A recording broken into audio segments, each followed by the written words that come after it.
신종호의 마켓뷰입니다. 국내 증시는 코스피 기준으로 2,700을 넘고 중반에서 다소 소강 상태, 숨고르기가 나타나고 있습니다.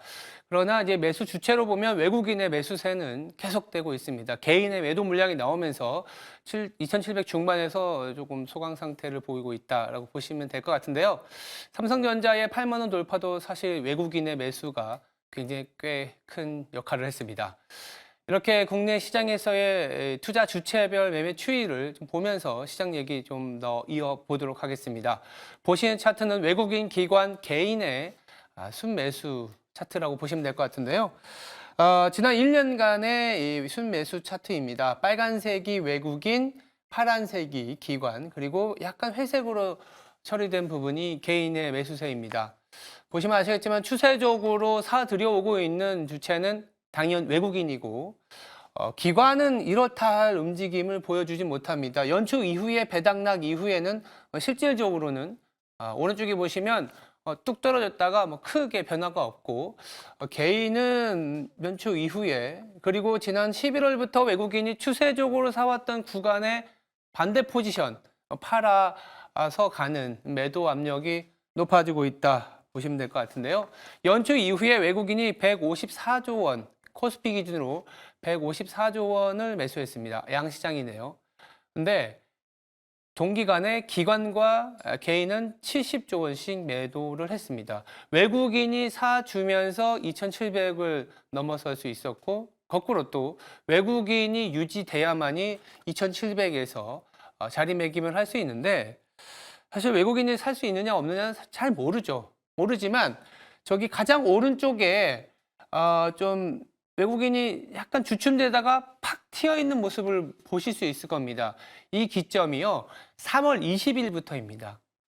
3월 20일부터인데 그때 어떤 일이 있었냐? FOMC 결과가 나왔고요. 엔비디아의 실적 발표가 있었던 그날입니다. 외국인이 쭉 사들이다가 약간 주춤되다가 다시 사기 시작했다는 거죠.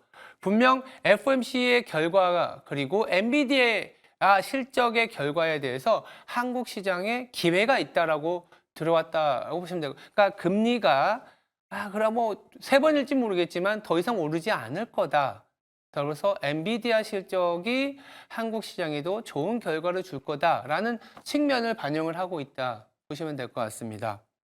그리고요, 약간 특이한 점은 뭐 차트가 복잡해 보일까봐 제가 넣진 않았지만 원달러 환율 예전에는 원달러 환율이 강해져야 외국인이 들어옵니다. 이런 얘기 많이 들으셨을 겁니다. 그리고 최근에도 외국인은 사지만 원달러 환율이 계속 1,350원까지 올라와서 불안해. 이런 얘기 많이들 들으실 겁니다. 근데 최근에 보시면 원달러 환율이 하락했을 때 지수가 어떻게 되는지 보십시오. 오히려 하락했습니다. 원달러 환율이 상승하면 외국인이 팔면서 지수가 하락한 게 아니라 원달러 환율이 상승하면서 지수가 올라섰습니다. 이 무슨 얘기냐면 원달러 환율이 높은 레벨을 유지하는 것은 우리나라가 미국보다 상대 성장률이 떨어졌기 때문이고 리스크 요인은 아닙니다만 원달러 환율이 단기적으로 조금 올라갈 때는 무슨 얘기가 되냐면 미국의 성장률이 좋다. 미국의 성장률이 좋으니까 미국과 밸류체인에 있는 한국의 기업 내지는 미국으로 수출하고 있는 업종들 최근에 뭐 전력기기 같은 거는 추세적으로 올라가지 않습니까? 그렇게 봐야 됩니다. 최근에 원달러 환율이 올라왔는데 외국인이 사는 거 조금 뭔가 불안해 이렇게 보기보다는 당장은 미국 성장에 베팅하고 있는 외국인이다 이렇게 봐야 될 것 같습니다. 근데 이런 추세가 이어지려면 당연 실적이 뒷받침되어야 됩니다. 이런 실적이 뒷받침되는 부분들에 대한 것들 다음 페이지에 보면서 말씀드리겠습니다. 4월 되면 이제 실적 시즌이 시작되고 본격적으로 프리 어닝 시즌을 통해서 애널리스트의 뷰가 조금씩 변화되는데요. 다년간의 경험 끝에 어닝 서프라이즈와 어닝 쇼크에 대한 기준점은 여러 가지가 있지만 최근까지 가장 최근에 이익 추정치가 어떻게 변했는지가 실적 시즌에서 확률적으로 서프라이즈 업종을 골라내는 중요한 기준점입니다. 말씀드리는 기준은 뭐냐면 최근에 추정치가 변한 겁니다. 운송, 반도체, 필수 소비재, 보험, IT, 건강관리 이쪽 업종이 최근에 빠르게 리비전 업, 즉 상향 조정되고 있습니다. 뭔가 그 전에 봤었던 2달 전, 1달 전에 봤던 부분보다 가장 최근에 이쪽 업종에서는 좋은 내용들이 나오고 있어서 애널리스트들이 생각보다 높게 이익을 상향 조정하고 있다라고 보시면 될 텐데 반도체라든지 제약 바이오, 소프트웨어, 필수 소비재, 운송 외국인들이 최근에 사들이고 있는 업종과 크게 다르지 않습니다.